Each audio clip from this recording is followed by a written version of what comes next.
Hi everyone, in front of me I've got OPPO Reno 14 FS and let me share with you how to virus scan your device.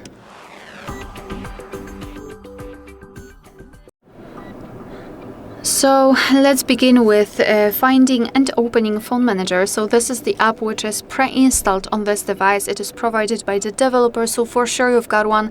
Just open the list of all apps and here enter PhoneManager or scroll and find it.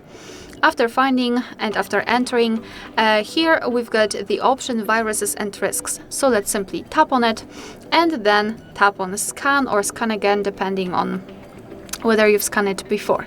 And now your device will basically, obviously, scan itself in order to find any kind of malware, viruses, any kind of problems actually which can occur.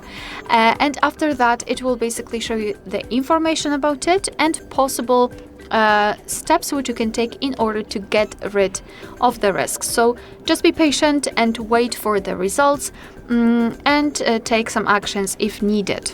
So now let me I wanted to speed up the video, but as you can see it was quite fast, and in my case everything is all right. As you can see under it, you've got also recommended optimizations which you can do in order to make your life with your device much better. Alright, so that will be all. Thank you so much for watching. Please hit the subscribe button and leave the thumbs up.